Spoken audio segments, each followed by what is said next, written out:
What is the goal of the cabal then?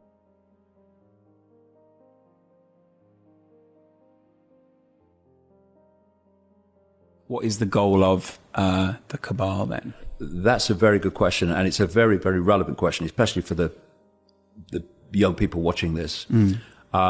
There is an end game. It has been working towards it for a long time. This has not been going on for 5 years or 50 years. This goes back thousands of years. And the key to increasing human control has been increasing human centralization of power. So, for instance, there was a time when the human race was made up of tribes, and the tribes decided what happened in the tribe.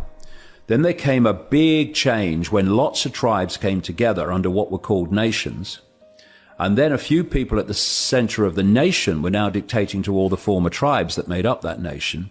Through the European Union, we've gone to the next level, which is to bring the nations together under centralized control. And the idea eventually is to have a world government, world army, world central bank, world currency, cashless, which we're heading to so fast.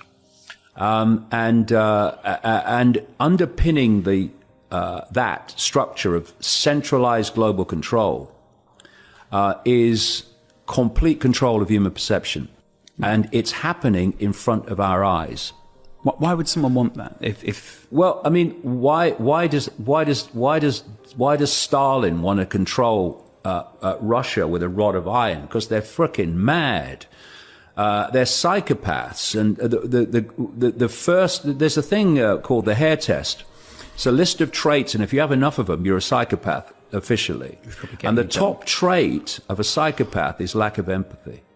The inability to put themselves in the feelings and the situation they're making other people suffer.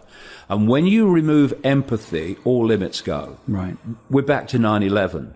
Only people with no empathy could possibly do that, knowing the consequences for those people, that could start the Second World Wars. So lack of empathy. But where this is sadly, those people are also very good at what they do. They're very good. Yeah. They're very sick, but intellectually they're very clever. Right. And they study, and this is what AI is doing. You know, they talk about surveillance and all this technological surveillance, all this AI stuff. Well, it's not just surveillance. All the things that the human race posts on the internet, posts on social media, all that is being fed into AI, which is becoming enormously skilled at understanding the human psyche, therefore able to manipulate the human psyche to control what? We're back to it, control perception. But the end game, in terms of complete control of human perception, is to connect the human brain to artificial intelligence. And this is something I've been warning about now for so frickin' long. And the Silicon Valley crazes are now openly talking about it. There's a guy at Google, he's called a futurist, called Ray Kurzweil. And there are others like him as well. And they're actually giving the year 2030 for which we're in 2019 as we speak, for connecting the human brain to artificial intelligence. And that at that point, and I'm now quoting or paraphrasing Kurzweil, once that connection's made, he said AI will do more and more and more of human thinking until human thinking as we currently know it will be basically negligible. Right. In other words, the human mind will become AI, and instead of manipulating human perception will become direct through AI. And this is how they've done it. There's a We're already kind of. Oh, on we that are. way. Can I ask? Using the phone for a start. Oh, yeah. Well, I just want to give you a sequence because this will be very relevant to the people watching this. I talked about problem, reaction, solution. There's another technique that is the bedfellow, the stablemate of problem, reaction, solution. I call it the totalitarian tiptoe. And what you do is you start at A and you know you're going to Z. But if you go in too big a leap to Z, the change is such that people go, what's going on? What's going on? What's happening? So you go as big a leap as you can, but not so big that people see the pattern. So the totalitarian tiptoe to control by AI went like this. Stage 1, get them addicted to technology that they hold. Your goal is to get in the body.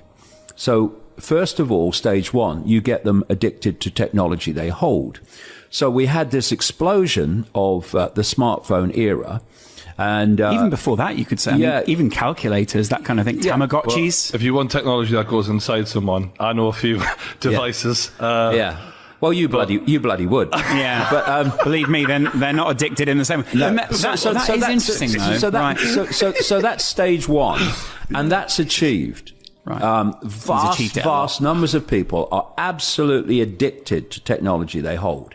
You go to stage 2, they're holdables. Next stage, wearables. You're going in the body, so next stage you get on the body. This is your Apple Watch, your Bluetooth, and all these things. Endless gadgets. This is literally not an Apple Watch. An Apple Watch. So, endless gadgets that you wear. Yeah. Ooh, and what they're doing is conditioning normality.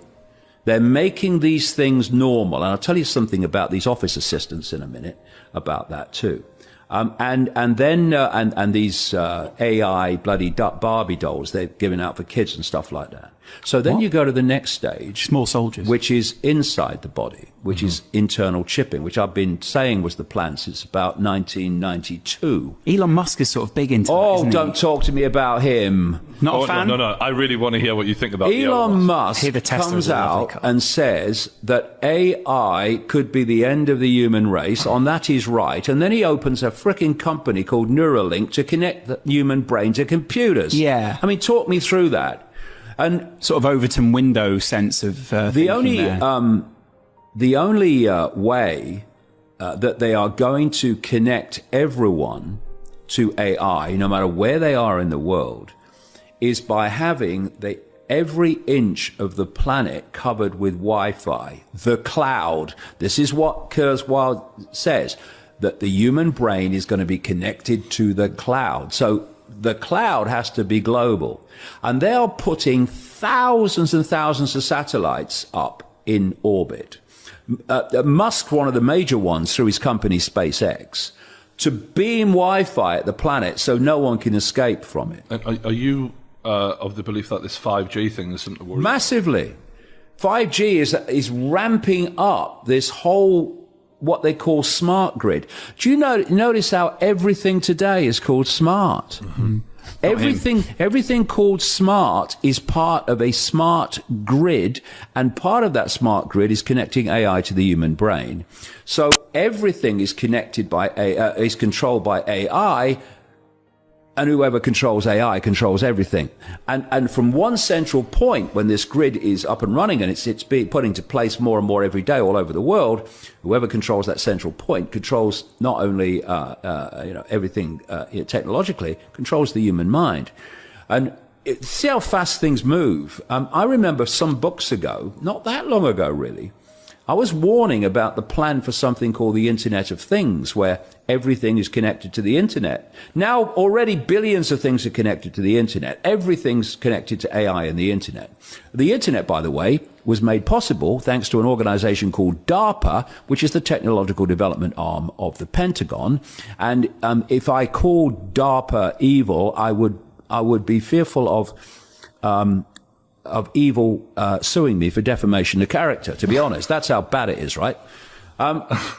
And so the idea is before you can make a physical connection to AI, and people accept this, you've got to make a psychological connection.